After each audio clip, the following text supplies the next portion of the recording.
Çünkü bu insanın türüne uygun besini değil. Düşünsenize elinizde mızrak geyik kovalıyorsunuz. Saatlerce peşinden koşmuşsunuz. 20 kilometre, 30 kilometre peşinden koşmuşsunuz. Hayvan artık tam tıkanmış. Yakalayacaksınız. Av partisinden birisi diyor ki Hüseyin abi bir mola veremez miyiz? Benim şekerim düştü. Böyle bir av, böyle bir dünya yok. Gerçekten de günlük hayatta birkaç saat arayla sürekli bir şeyler atıştırıyoruz. Ağzımız hiç boş durmuyor. Ve bu bize az az ye, sık sık ye diye sağlıklı bir şeymiş gibi tanıtılıyor. Ben de bunu yakın zamana kadar, birkaç sene öncesine kadar sağlıklı bir şey sanıyordum ve bu şekilde besleniyorum. Sabah kalkar kalkmaz kahvaltı, 2 saat sonra miden kazınır. Çayın yanında bir simit, belki bir börek. 2 saat sonra öğle yemeği. 2 saat sonra kahvenin yanında bu sefer tatlı. 2 saat sonra akşam yemeği yersin. Ondan sonra da alırsın atıştırmalıkları, televizyonun karşısına geçersin. Sabahtan akşama kadar ağzımız durmuyor. Ve ben bunu normal bir şey sanıyordum. Metabolizmam hızlı herhalde falan diyordum. Ama bir taraftan da metabolizmam hızlıysa ben neden sürekli kilo alıyorum diye de düşünüyordum. Kilom artıyordu sürekli. Sonra işte birkaç sene önce, 3 sene önce galiba bu etçil beslenmeyle tanıştıktan sonra bir oturuşta böyle bir 600-700 gram kadar et yedim.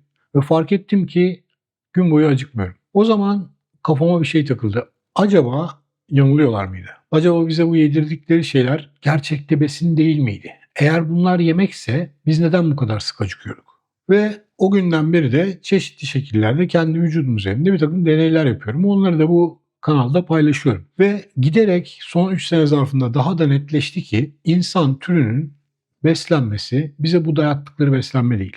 İnsan türünün beslenmesi farklı bir şey olsa gerek. Mesela benim tahmin ettiğim kadarıyla hayvansal protein ve hayvansal ağırlıklı bir beslenme biçimi olabilir diye düşünüyorum. Peki insan türünün türüne uygun beslenmesinin ağırlıklı hayvansal yağ ve hayvansal protein tabanlı olduğunu nereden biliyoruz? Veyahut buna ilişkin elimizde deliller var mı? Gelin insan anatomisine bir bakalım. Bunun ilk delili insan midesinin asitlik oranı, pH değeri. İnsan midesinin pH değeri 1 ile 1,5 arası. Bu seviye doğadaki en güçlü mide asitlerinden bir tanesi. Hemen hemen leşçillerle aynı seviyede. O da muhtemelen ilk insan türünün yırtıcı hayvanlardan et çaldığı, leş çaldığı, onunla beslendiği ile alakalı olsa gerek. Karşılaştırma yapmak gerekirse ineklerin mide pH'i 5 ile 7 arasında. Atların pH değeri 4-5 arasında. Otçul hayvanlarda mide asidi etçil hayvanlarda ya da insanda olduğu kadar yüksek değil. pH derecesi daha yüksek, dolayısıyla asitliği daha düşük. İnsanların mide asidi daha yüksek. Hem de çiğ etten kaynaklanabilecek bakterileri öldürebilecek kadar. Şimdi soru şu: eğer biz tahıl, yaprak, ot, kinoa tohumu, soya fasulyesi yiyen bir türsek o durumda bizim mide asidimiz neden bu kadar yüksek? Yüksek mide asidi insanın yüksek hayvansal protein ve yüksek potansiyel patojen yüküne adapte olmuş bir tür olduğunun göstergesidir. Otçul hayvanların en belirgin özelliği nedir? Bunlar devasa fermantasyon sistemlerine sahiptirler. İneklerin midesi birden fazla bölmeden oluşur. Gorillerde kalın bağırsak oldukça uzundur, ayrıca hacimlidir. Tavşanlar koprofaji yapar, geri dönüşüm. Yani dışkısını yer. Amaç ilk sindirimden sonra oluşan yarı sindirilmiş materyali fermente edip ondan sonra onu tekrar tüketmek. Bu sindiriminin bir parçası hayvan. Çünkü bu hayvanlar selülozu bakterilerle fermente ederek enerji üretirler. İnsan kalın bağırsağı ise öyle kapsamlı bir fermantasyon yapılamayacak denli küçüktür, kısadır. Kendi pisliğimizi de yemediğimize göre biz selülozu sindiremiyoruz. Selülozdan enerji elde edemiyoruz. Selülozu direkt dışkılıyoruz. Bu da bizim lif tüketimine adapte olmuş bir tür olmadığımızı net bir şekilde gösteriyor. İnsan sindirim sisteminde ince bağırsak hem uzunluğu hem de yüzey alanının yüksekliği ile baskın organdır. Yani sindirimin çoğunluğu, büyük çoğunluğu ince bağırsakta gerçekleşir. İnce bağırsağın görevi nedir? Yağ ve protein emilimini sağlamak, enerji yoğun besinlerin verimli şekilde kana karışmasını sağlamak. Bu yapıda fermentasyon temelli bir beslenme modeline değil, yoğun kalorili besinlere adapte olduğumuzu gösterir. Selülaz diye bir enzim var. Bu selülozu sindirmeye yarayan enzim.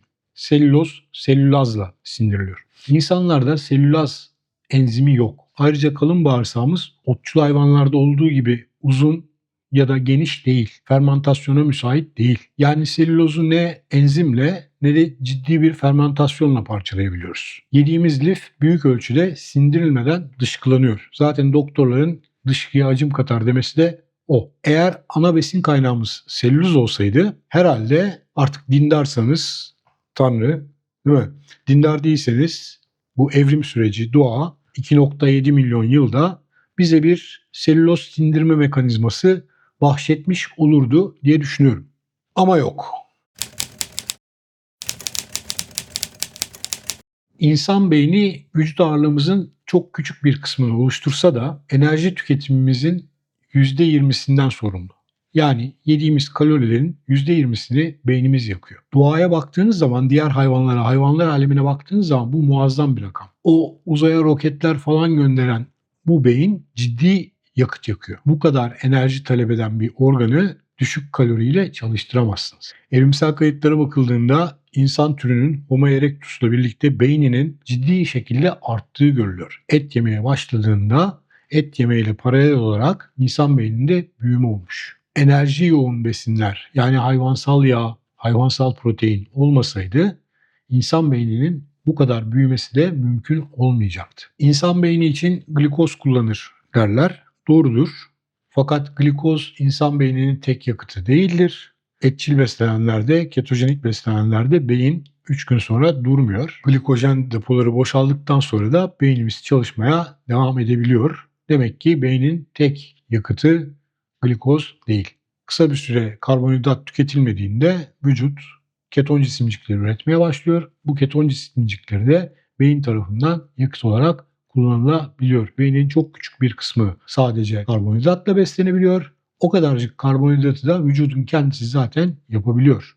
Glukoneojenesis denilen bir süreç var. Glukoneojenez oluyor galiba Türkçesi. O süreçte yapabiliyoruz. Yani ketojenik beslenirken de beynimiz çatır çatır çalışıyor. Ketojenik demişken doktorların ısrarla lif tüketin demesinin tek sebebi lifin dışkıya hacim katması değildir. Lif karbonhidratla beslenenlerde kalın bağırsakta bir miktar fermente olur ve yağ asitlerine dönüşür, keton cisimciklerine dönüşür. Karbonhidratla beslenenler çok az miktarda keton cisimciği ihtiyacını bu şekilde karşılar. Biz karnivorlar ya da işte ketojenik beslenenler genel olarak ise kendi keton cisimciğimizi kendimiz yapabiliyoruz. Hamdolsun Tanrıma öyle bir özelliğimiz var. Dolayısıyla bizim lif tüketmemize gerek yok. İnsan vücudu, insan karaciğeri kendi ketonlarını kendisi üretebiliyor. Beyin bu ketonları kullanabiliyor. Bunun adı metabolik esneklik. Hibrit otomobil gibi. Elektrik varken elektrikle, elektrik yokken ne bileyim benzinle gibi. Veya tam tersi miydi? Neyse. Yani özetle tek bir beslenme biçimine bağımlı değiliz. Bir metabolik esnekliğimiz söz konusu. Zorunlu otçul olan çoğu hayvanda ise bu esneklik yok. Gözünüze bir otçul hayvan getirin. Hangi hayvan olduğu önemli değil. Herhangi bir otçul hayvan getirin gözünüzün önüne. Muhakkak şu an gözünüzün önündeki manzara o otçul hayvanın bir şeyler yediği manzaradır. Bakın inekler doğada gözlediyseniz sürekli otlarlar, sürekli yerler. Bir inek günde 8 saat boyunca çiğniyormuş. Çene kasları 8 saat boyunca çalışıyormuş. Kuş sürekli didikler yer. Tavşan hakeza. Otçul hayvanlar sürekli yemek zorundadır. Bunların geniş ve düz azı dişleri vardır. O bitkilerin odunsu dokularını öğütebilmek için. Ağız yapıları lifli bitkileri saatlerce çiğnemeye uygundur. Etçillerse köpek dişlerine ve daha keskin dişlere sahiptirler. Şimdi insanın çene yapısını düşündüğünüzde ikisinin ortasında bir yerde olduğunu görüyoruz. Bu da karbonhidrat zehirlenmesi yaşayan kişilerde bir kafa karışıklığına sebep oluyor. Diyorlar ki hani otçuluz biz. Hayır. Şöyle bir kritik fark var otçullarla aramızda. İnsan saatlerce çiğneyerek beslenmez. Dediğim gibi inek günde 8 saat çiğniyor. Bizim çene yapımız buna uygun değil. Çene kaslarımız da buna uygun değil. Dişlerimiz de buna uygun değil. Ama et kesmeye, ısırmaya uygun, et çiğnemeye uygun. Yani biz hayvanı üzerine atlayıp ısırarak öldürmediğimiz için o organımız o şekilde gelişmemiş. Ama eti çiğneyecek, ısıracak, yiyecek şekilde gelişmiş. Yani özetle insanın çene kasları otçullarınki kadar gelişmiş değildir. Günde öyle 6 saat, 8 saat çiğneme yapamayız. Şimdi tüm bu deliller tek tek değerlendirildiğinde pek bir şey ifade etmiyormuş gibi görünebilir. Ama bunlar bir araya geldiğinde ortaya net bir tablo çıkıyor. İnsan zorunlu etçil değildir. Ama anatomimiz yüksek oranda hayvansal et ve hayvansal yağ tüketimine adapte olmuş bir tür olduğumuzu gösteriyor. Bunun adı da fakültatif etçil ya da fakültatif karnivor. Gelelim 8. delile.